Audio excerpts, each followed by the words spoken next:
இன்னைக்கு திறமை இருந்தும் நல்ல பல ஐடியாஸ் இருந்தும் லைஃப்ல தோத்து போறாங்க நிறைய பேர். அந்த முயற்சி பண்ண முடியாம போயிடுது, இல்லை பண்ணா கூட தோத்து போயிடுறாங்க. அப்படின்னா முக்கியமான காரணம் என்ன தெரியுங்களா?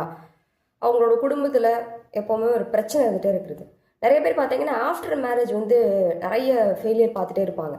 பிஃபோர் மேரேஜ் ஒரு மாதிரி அவங்களோட லைஃப் செட்டப் அவங்க ஒரு மாதிரி இருந்திருக்கும், கோல் ஒரு மாதிரி இருந்திருக்கும். ஆஃப்டர் த மேரேஜ் அந்த ஃபேமிலி அந்த இதில் அடாப்ட் ஆகிற அந்த சூழ்நிலையில் தன்னவே மறந்து போனவங்க எத்தனையோ பேர் இருக்காங்க. அதுவும் லேடிஸ்க்கு இது பக்காவாக பொருந்தும்.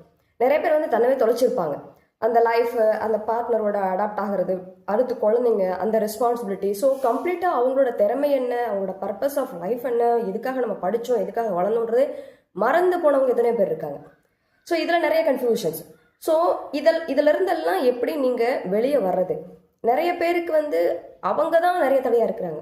நம்ம நினச்சிட்டு இருக்கிறோம் வெளியில தான் தடை இருக்குது அப்படின்னு சொல்லிட்டு. நம்மளோட வெற்றிக்கும், நம்மளோட வளர்ச்சிக்கும், நம்மளோட முன்னேற்றத்துக்கும், நம்மளோட லைஃப்பில் ஏற்பட வேணும்னு நம்ம நினச்சிட்டு இருக்கக்கூடிய மாற்றத்துக்கும் வெளியில தான் ஏதோ காரணம், வெளியில் இருக்க சூழ்நிலை தான் காரணம், மனிதர்கள் தான் காரணம் அப்படின்னு நம்ம நினச்சிட்டு இருக்கோம். முக்கியமான முழு காரணம் நாம தாங்க.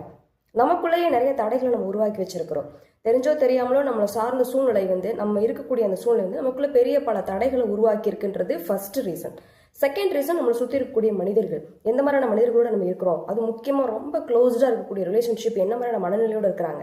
அவங்க ரொம்ப ஒரு மாதிரி ஒரு டஃப்பான மைண்ட் செட்டப்போடு இருக்கிறாங்க, ஒரு மாதிரி ரொம்ப எமோஷ்னலாக ஒரு டிட்டாச்மெண்ட்டோட ஒரு ஃபீலோடு இருக்கிறாங்க அப்படின்னா நம்மளால பெரிய லெவலில் மூவ் ஆகி போகவே முடியாது.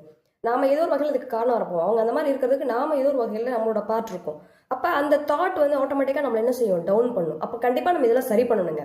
பெரிய தாட் இருக்கு, நீங்கள் சக்ஸஸ் பண்ணணும், நான் நல்ல ஒரு லைஃப்குள்ளே போகணும், ஒரு பெரிய ஒரு டிரான்ஸ்ஃபர்மேஷன் நீங்கள் பார்க்கணும் அப்படின்னா கண்டிப்பாக உங்களோட பாஸ்ட் டேட்டாவை நீங்கள் ஓவர்கம் பண்ணி வந்தே ஆகணும்.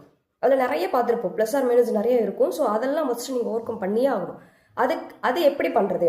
இப்போ இருக்க கரண்ட் சுச்சுவேஷன் இருக்கக்கூடிய உங்கள் ரிலேஷன்ஷிப்பை உங்களுக்கு சாதகமாக உங்களோட கோலுக்கு சப்போர்ட் பண்ணுற மாதிரி, உங்களுக்கு நீங்கள் எதிர்பார்க்குற மாற்றங்களை உங்கள் லைஃப்பில் இன்புட் பண்ணுறதுக்கு அவங்க சப்போர்ட்டிவாக இருக்கணும், அகெயின்ஸ்டாக இருக்கக்கூடாது. ஸோ அதுக்கு நீங்கள் என்ன பண்ணணும், உங்களுக்குள்ள என்ன மாதிரியான மாற்றம்? யாரையும் போய் நீங்கள் மாற்ற வேணாம், அவங்கள போய் நீங்கள் மாற்றுங்க திருத்துங்க, அதெல்லாம் வேலைக்கே ஆகாது.